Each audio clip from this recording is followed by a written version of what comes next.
RTI Live News. Ask for right.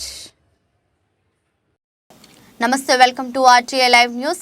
Medchal Malkajgiri జిల్లా బాచుపల్లి మండలం Indiramma phase 1 కాలనీలో 24/3/2024 శనివారం తెలంగాణ రజక రిజర్వేషన్ సమితి కాలనీ అధ్యక్షులు సైనివరపు గురుమూర్తి అధ్యక్షతన ఏర్పాటు చేసిన విలేకరుల సమావేశానికి నేషనల్ ధోబీ రిజర్వేషన్ సంఘ్ జాతీయ కన్వీనర్ నడిమింటి శ్రీనివాస్, రాష్ట్ర అధ్యక్షులు గోపి రజక, రాష్ట్ర అధికార ప్రతినిధి ముత్యాల నరసింగరావు, జిల్లా అధ్యక్షులు సాంబరాజ్ కుమార్ హాజరై మాట్లాడుతూ గతంలో ఇందిరమ్మ కాలనీ సంక్షేమం కోసం స్థానిక ఎమ్మెల్యే పి వివేకానంద గౌడ్ గారు 2 ఎకరాల భూమిని చూయించి అందులో ధోబీ ఘాట్ మరియు కమ్యూనిటీ హాల్ నిర్మించి ఇస్తామని ఇచ్చిన హామీని అమలు చేసి కాలనీ రజకుల సంక్షేమం కోసం, వారి అభివృద్ధి కోసం తోడ్పడాలని కోరారు. ప్రెస్ మీట్ లో తెలంగాణ రజక రిజర్వేషన్ సమితి జిల్లా working president Addala Apparao, colony ఉపాధ్యక్షులు ఎల్లంపాలెం శ్రీనివాస్, కార్యదర్శి చాకలి అంజీ, కోశాధికారి జామి కృష్ణ, ఉపాధ్యక్షులు పట్నాల శ్రీనివాసరావు, సంయుక్త కార్యదర్శి ఎండమూరి సూరిబాబు, సభ్యులు కొమరపూరి కొండయ్య,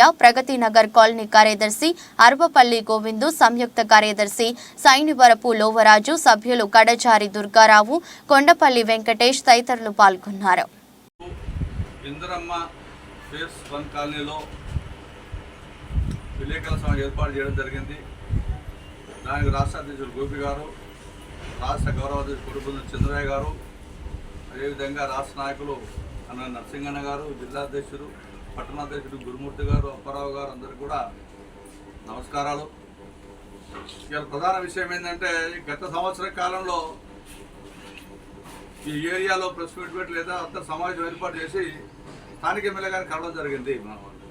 అప్పుడు ఎమ్మెల్యే గారు మాట ఇచ్చారు ఏమనంటే, మీకు 2 ఎకరాల స్థలం ఇస్తాం, అందులో ఉన్నటువంటి ప్రగతి నగర్ కానీ ఇందులో ఫేజ్ 1 కాలం ఉన్న ప్రజల సోదరులందరూ కూడా మీరు నిర్మాణాలు ఏర్పాటు చేసుకుని ధోబీ ఘాట్ కానీ ఇతర కార్యక్రమాలకు వాడుకోవడానికి వీలుగా మీరు స్థలం ఇస్తామని ఎమ్మెల్యే గారు మనకు హామీ ఇవ్వడం జరిగింది.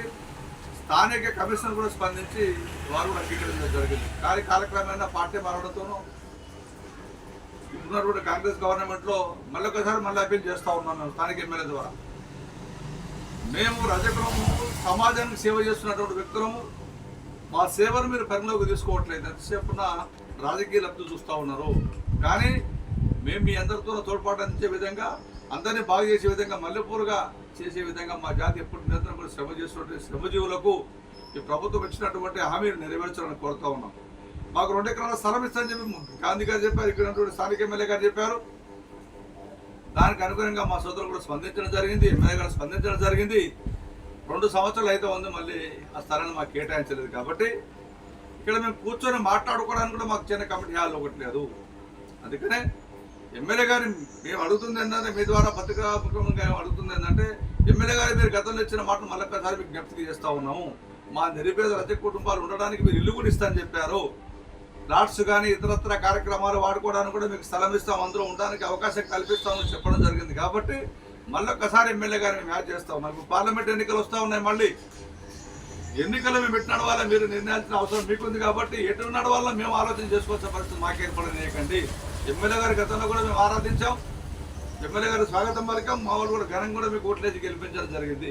కానీ ఇప్పుడు కాంగ్రెస్ పాలన వచ్చింది కాబట్టి మళ్ళొక్కసారి విజ్ఞప్తి చేస్తూ ఉన్నాం. మీకు రజకులకు ఇస్తాను 2 ఎకరాల భూమిని ప్రగతి నగర్ కానీ ఇతర ఫేజ్ 1 కాలనీ వాళ్ళకి ఇస్తే మేము ఎమ్మెల్యే గారు మేము ఏంటో నడవడానికి సిద్ధంగా ఉన్నాం.